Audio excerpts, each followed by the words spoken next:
Got a 2009 Ford Fusion. The axle shaft is frozen inside of the hub bearing, so I cannot get it out.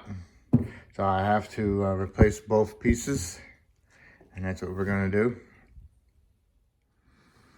Jack it up and support it, remove the tire. Then you wanna remove the caliper, and then you wanna remove the caliper bracket. I do them separately just because of the weight of them. So the caliper slide bolts are 14 millimeters, two of them, one here and one here. See how I tried to get it out, but just kept on mushrooming it. I banged on it pretty hard. I got the other side to come apart, but this side wouldn't do it. After you got the caliper loose, pry it off with a screwdriver. Then you want to remove this 10 from the knuckle, so the whole thing will hang off to the side. Remove the caliper brackets, those are 15s. They go on the back side, and like that. Remove the whole thing. And there's also a wire harness for the sensor, for the ABS. It goes into the brake line bracket. Get a pair of pliers and squeeze the little tabs in, and you can pull it off, okay? And then that's held on with a, I believe that's a 10 on the inside. Follow it around to the back side, there's a 10 millimeter bolt, remove that, and you can pull that whole sensor harness up out of the way. Okay, here's a 10 bolt, here's the sensor. You just want to pull it and get it out of the way, set it aside somewhere so it doesn't get damaged when you're taking that axle out. Now you want to remove the rotor. You got 2 retainer bolts, it's a T40. Put them in there. Most of the time they always snap off my socket. So we'll see how it works out. If you take the 2 retainer bolts out and the rotor's stuck on there, you have to smack it with a hammer on here.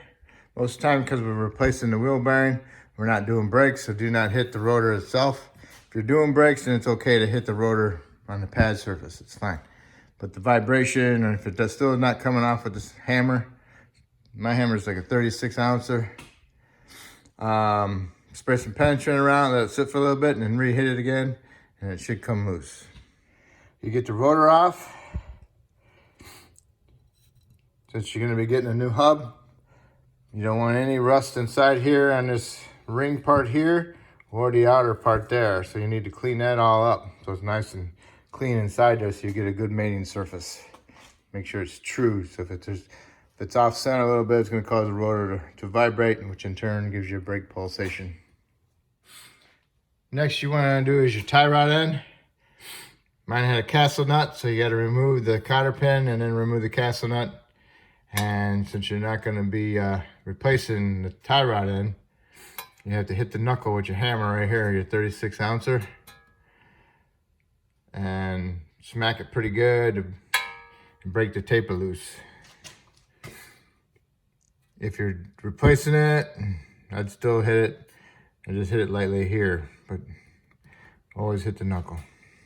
And make sure your wire harness is up out of the way. And that was a 19 millimeter. All right, next down below, you got the ball joints. Gotta remove those nuts. They are 23s. 23 is a pretty odd socket. See if you can find one that's close. That will go on there. 24 fits on there, but it's loose, but I got a 23. All right, when you get those off, these are round. The lower part of the ball joint is round, and it goes into here. I'll show you. And they go into these holes here.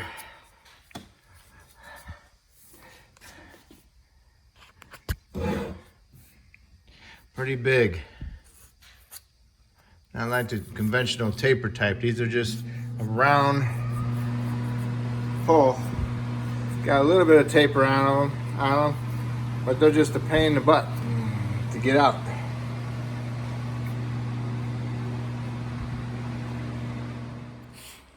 Okay, This is totally insane to get these ball joints out. Got a 2-jaw puller. I'm gonna put on there. I'm gonna see if that's gonna work. And if that works, that's great. Well, the C-clamp the puller would have worked on it, but it was starting to go cockeyed. But if the taper was broke or if it was free, it would have pushed it out. But it was pretty stiff in there, so I'm gonna heat up the knuckle. Try not to melt the boots. I'm gonna heat up the knuckle from bottom and try not to heat up the boots, and see then if I can make it swell up a little bit, expand, and then hopefully I'll be able to push them out. I tried hitting them with a hammer, maybe vibrating them loose and then pounding the knuckle down, but that didn't help. Putting a jack stand under here and then pounding the knuckle down, it didn't help out any. Okay, I heated up the knuckle on the bottom, and I put my puller on it, and I pushed it up. You see that whole big thing?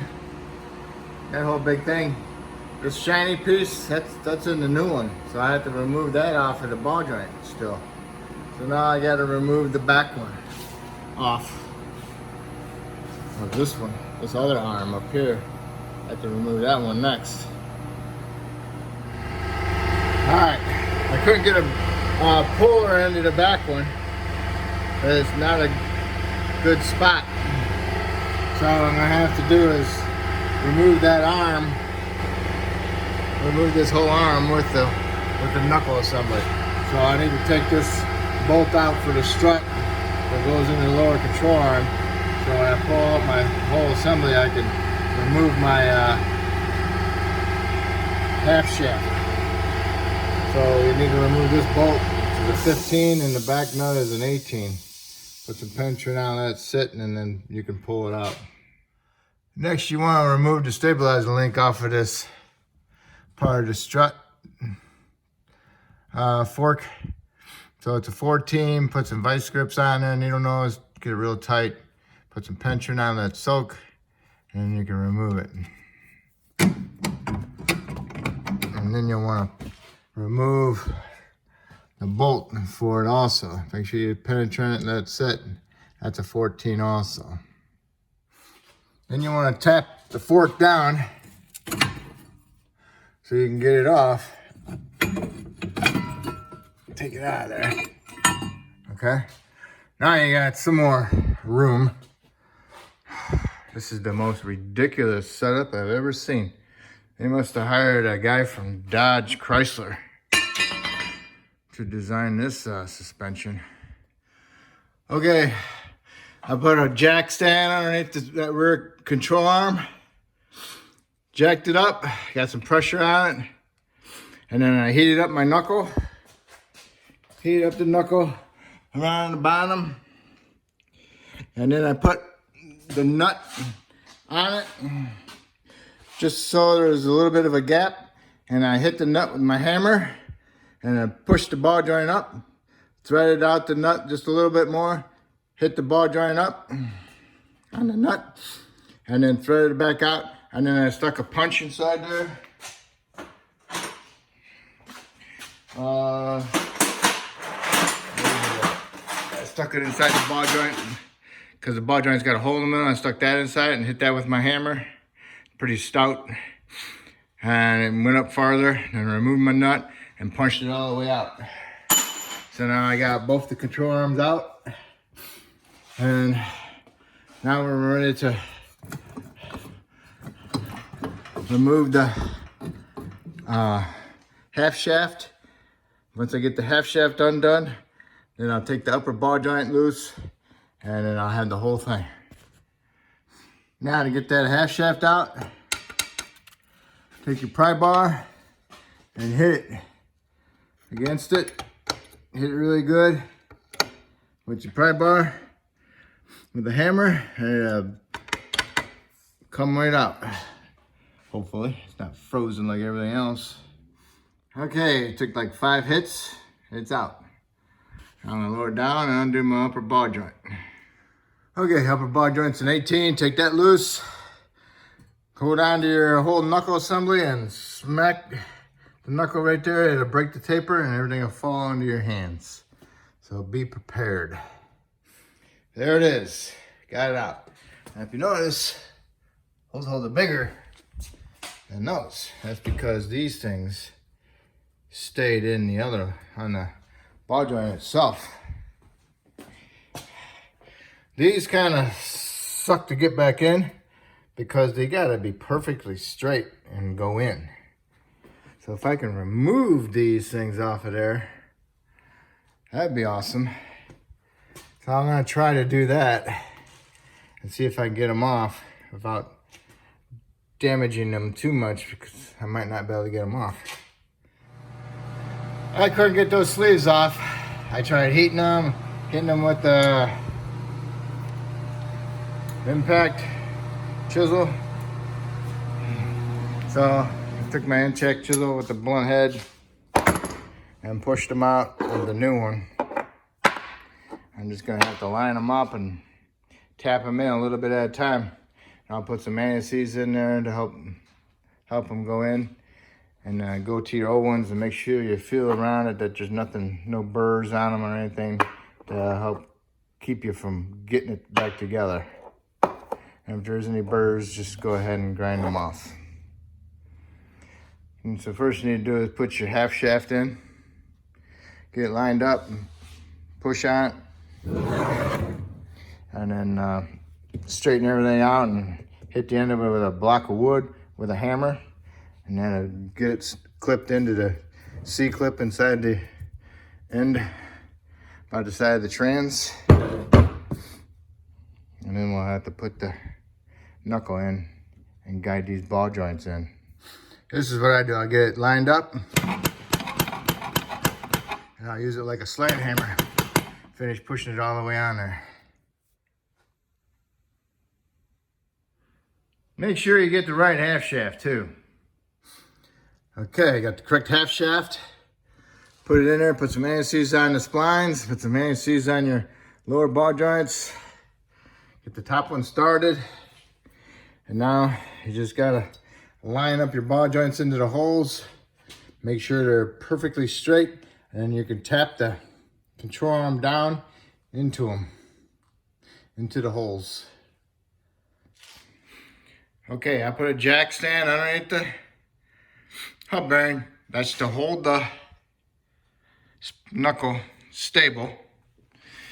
And then I pried down on the lower control arm. And I got it in there. And I stuck a socket, which is a 15 on an extension. And I stuck it on the stud. And I used that to straighten out my ball joint so it lined up inside the, ready with the holes. Use that to help line it up. And then it popped in a little bit. And I tapped down a little bit as I'm prying down. And I got just enough thread sticking out so I can put my nut on. Now I'm gonna tighten my nut up. Hopefully that'll draw it down. Okay, tighten my nut up and I drawed it down. That's perfect. So now I'm gonna do the same thing to the back one. So I'll put a pry bar on the back one. Get in there. Kind of hard to do. All right, and then I'll show you what I'm talking about. Ugh. See how it's sticking through? I'll stick this on there. And then I can pull it and push it wherever I want. Okay? Now watch it. See it? I'm turning it. So you want to get it perfectly straight and take the extension off because the jack's in the way.